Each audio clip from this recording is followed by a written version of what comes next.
Good morning, children. Welcome to the English class. So I hope you have gone through the poem The Gift to Sing again and again. So today let's see the exercises from that chapter. Let's see the first exercise. Reading comprehension. Answer these questions with your elbow partner. Question number 1. What magic way does the poet use to change a gloomy day to a cheerful one? So, in the first stanza of the poem, the poet talks about a magic way. Let's read the first stanza once again. Sometimes the mist overhangs my path and blackening clouds about me cling, but oh, I have a magic way to turn the gloom to cheerful day, I softly sing. So, what is that magic way that the poet here is referring to?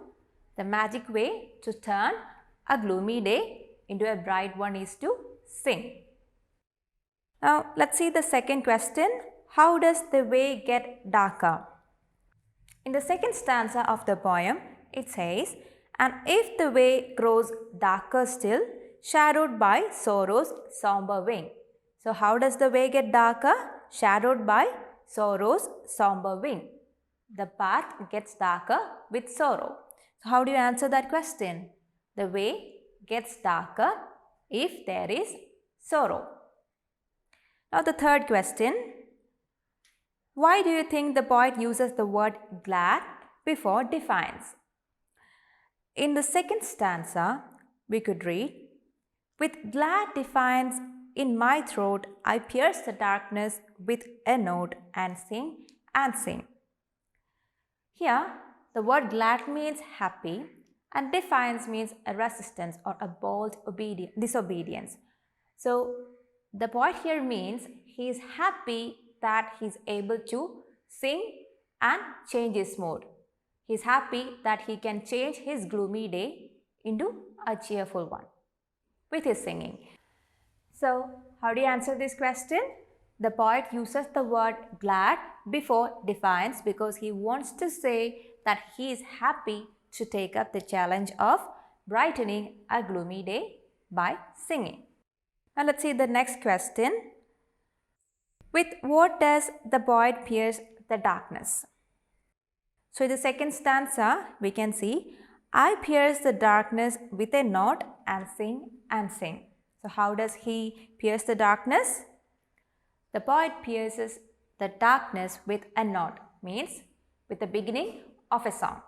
So you can write, the poet pierces the darkness with a note, the beginning of a song. What does the poet not brood over? In the third stanza, it says, I brood not over the broken past.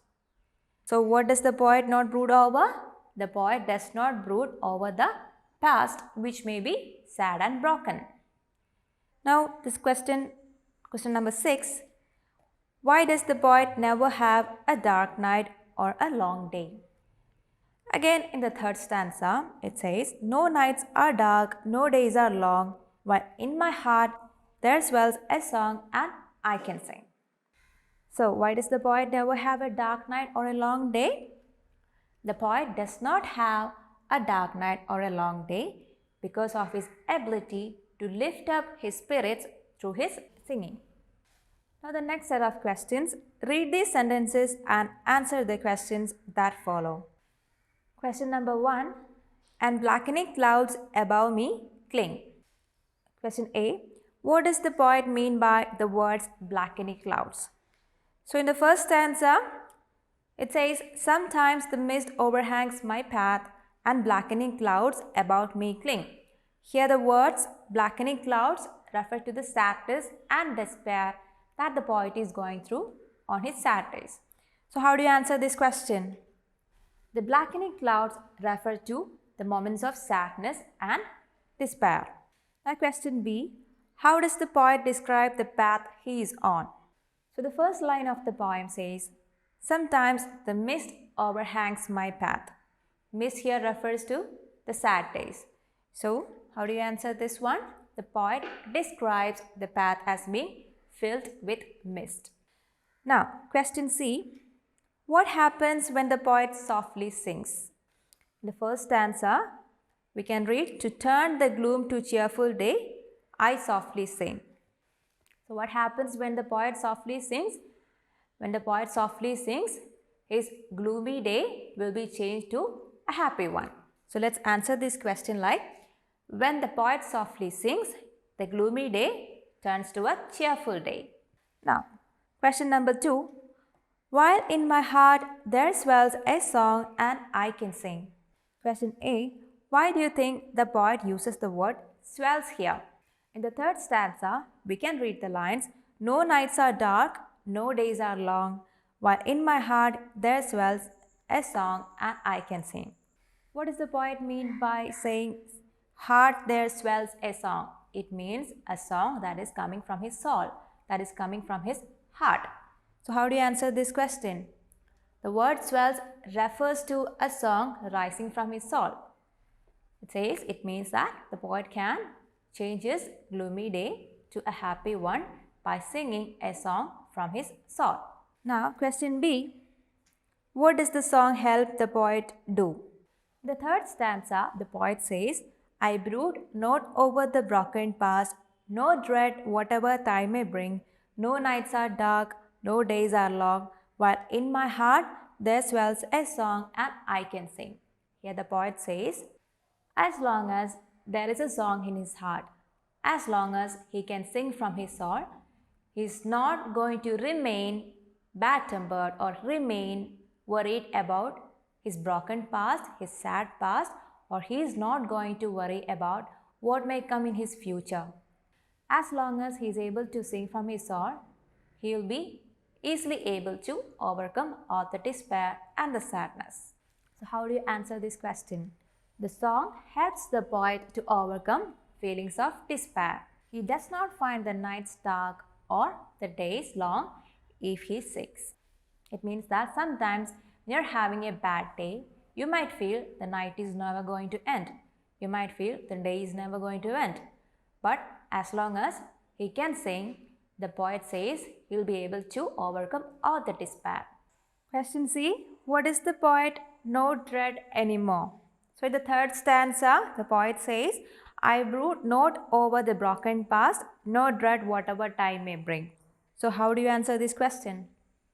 The poet does not dread what hardships time may bring. He is not going to worry about what will happen in the future.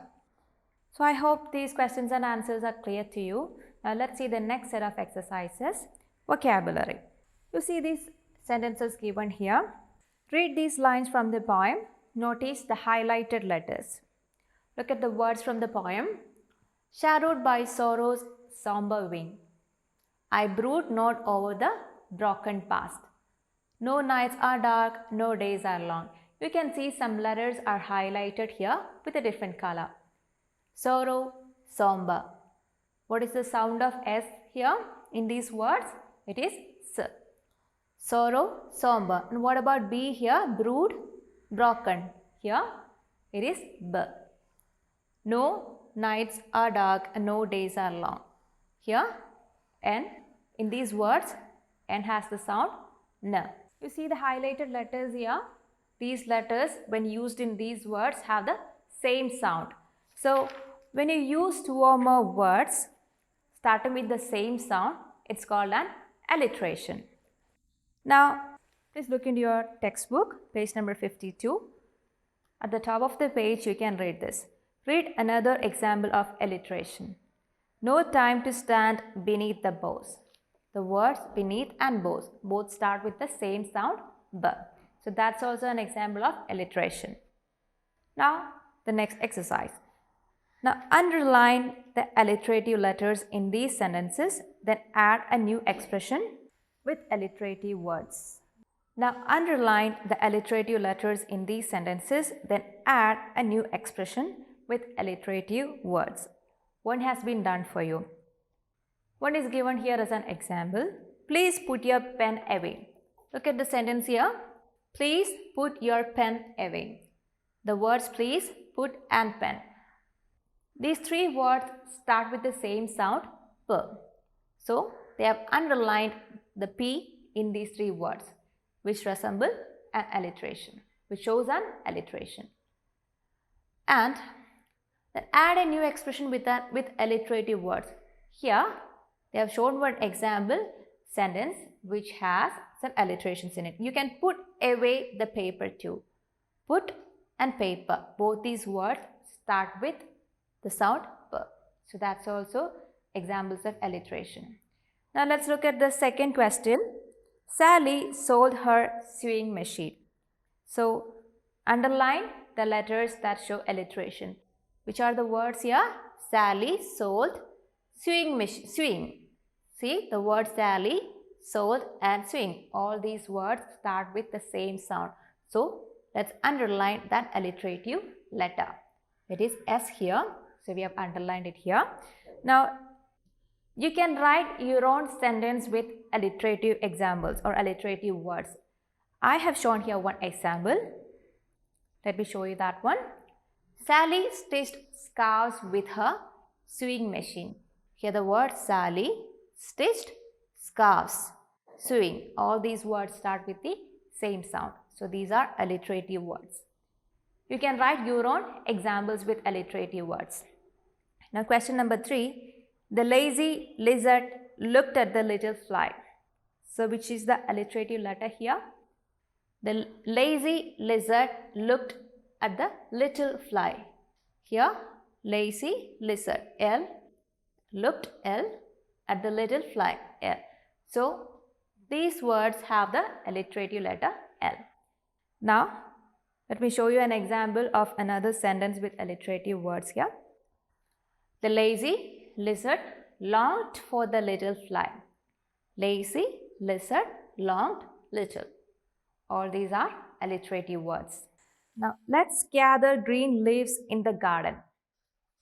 The words gather, green and garden. These words have the alliterative letter G there, and all these words start with the same sound. Gather, green, garden, G. So let me show you an example. Another example with alliterative words with this one. The girls gather green flowers in the garden. Girls gather green flowers in the garden. Girls gather green and garden. These are alliterative words. Oliver stared a steely stare at his sister. Stared, steely, stare, sister. These words start with the same sound, S. So these are the alliterative words in this sentence. Look at another example here. Oliver stored a steel scrub in his sasher. Stored, steel, scrub and sasher. So these are the alliterative words in this example. Now the next set of exercise, writing. There are things we do to perk us up when upset or sad. Some of us may sing or dance, some may paint or read their favorite book. Write a short paragraph to describe what you do. Refer to the sample paragraph in the chapter Once Upon a Time. So this exercise is about paragraph writing. What do you mean by a paragraph? When you write about something, when the writing is long, you divide the writing into paragraphs, a series of sentences organized into one group. That makes up a paragraph. Each paragraph usually contains one idea, and when you have more ideas explained in the writing, you divide each idea into individual paragraphs. And usually, a basic paragraph structure contains 5 sentences, 1 topic sentence, 3 supporting sentences, and 1 concluding sentence. This is the basic structure of a paragraph. In this writing exercise, you are asked to write about what you usually do when you feel upset or sad. Whether you read a book, you dance or sing, or you listen to a song, what do you usually do? You have to write a paragraph on it. You can also refer to a sample paragraph in the chapter Once Upon a Time.